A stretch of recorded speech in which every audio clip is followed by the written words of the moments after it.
My VR decided it didn't want to work today, and my leap motion holder is missing. So we're back to no hands and only a head. Sad VTuber life.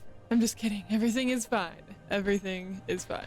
Hi gems, this is Syafire, and today we are going to be learning about a program that people have been telling me to make a video on, and something that I actually think would be really helpful and something I wish I knew about sooner. Now this is an app called VDraw. It's a really great app for artists because, as you know, it can be a big struggle to make it look like your avatar is drawing when they're just sitting there with wide open eyes, but you can't really tell they're drawing. But this program VDraw, that solves all those problems, and it makes it look like you are actually drawing directly on the screen. It's pretty cool. There's also a few different modes we will go over and talk about. Let's get into how to download it and how to set it all up. So first, you're going to go to the website VDraw. I will drop a link down below for you to be able to go exactly where I went. So you can watch a little video here on how some of the features work if you want to see how that goes as well. As I mentioned earlier, there are a few different types of things that you can do here. So there is a typing style. If you were doing something like code, there's a drawing style, and there's a gaming style where it looks like you are holding a controller and playing games. So you could use this for any of those three options. You're going to scroll all the way down until you reach download latest version,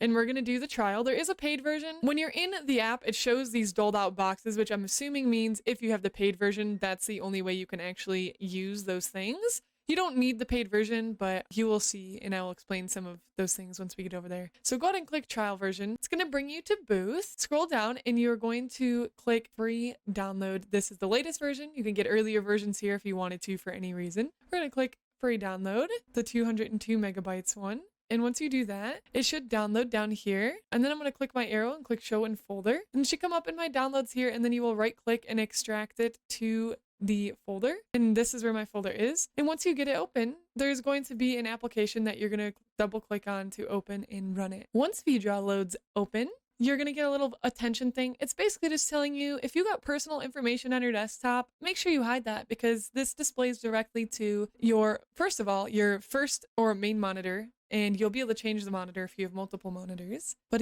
please keep that in mind. We're going to click OK. Once you get in here, you can change the language to be English down here. And it will display English below in like a dull gray. It's kind of hard to see, but it works. We ain't complaining over here. To load your model in, you're going to click this middle one, load VRM from local, and you will go and find your VRM file. So I'm going to load in my Saya Shorts hair. Once you load this in, you can use that previous load model. You can't type in anything here. I've tried to before, so go ahead and just click agree. And these two boxes over here behind my head, you can save out the scene that you previously had and load it in here if that's something you want to do for later. Now, as I mentioned earlier, there are three different styles that you can use. We have a drawing style for if you're drawing on a drawing tablet, perhaps. We have a typing style, so maybe you're coding something if you're a game dev. And we have a gaming style, so if you have a controller, it sets that up as well. For this video, we're going to be focusing on the drawing style. I'm going to click select. The first thing I'm going to do actually is change my monitor so you guys don't see this really trippy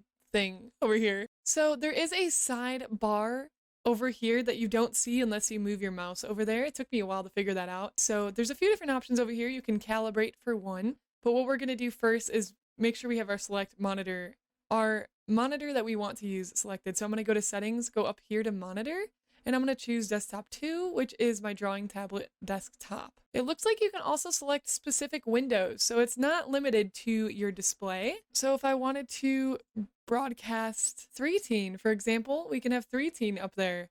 So we selected monitor 2, and now the reason why you see my avatar kind of stuck over here is because I have my mouse on my main monitor. So it's going to follow wherever your mouse is if you're on that specific one. So once I bring my mouse over to my third monitor, then it picks it back up. I have no idea if you can set up multiple monitors in this 3D space. It would be cool if you could. If anybody knows if that's possible, please leave a comment down below. So as you can see, it sees when I'm drawing over here now.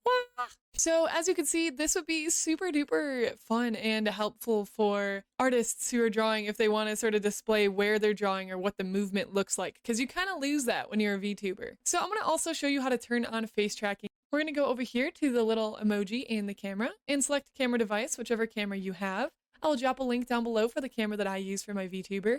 We're gonna stay on low. I did try high earlier and my PC wasn't too happy about it. And remember, the nice thing about this app is if you don't have a webcam and you have a low-end PC, it doesn't really matter. This program should work just fine. We're gonna click start face tracking and it's gonna calibrate. So keep your eyes open for 5 seconds and look at the camera. Now close your eyes for 5 seconds. I don't think the face tracking is that great personally, but it's okay. It's okay. So you can have it snap to sort of face expressions. Like if I'm really happy, it will do the joy.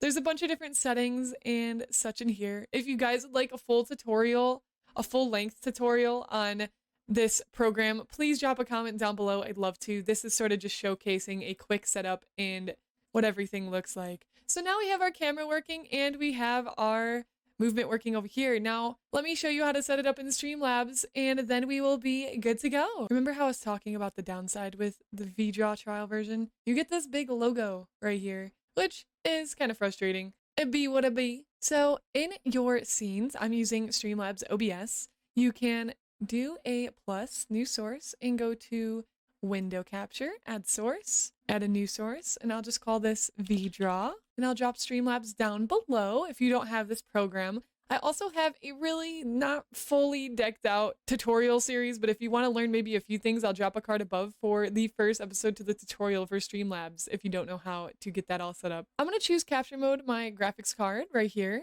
This one seemed to work the best, and we're going to select VDraw. And now you can see that it is my screen. Now we just want to make it pretty much as big as our screen here. And then you would be set to go for recording or live streaming. So VDraw, it's pretty cool, right? If you want to catch me live, you can find me over at twitch.tv/Syafire. And if you want to join our lovely community, go ahead and click that Discord link down below. We do once a month anime movie nights, and there's tons of VTubers and artists in there if you would like to share your work. Have a great day, and I'll see you in the next video. Bye!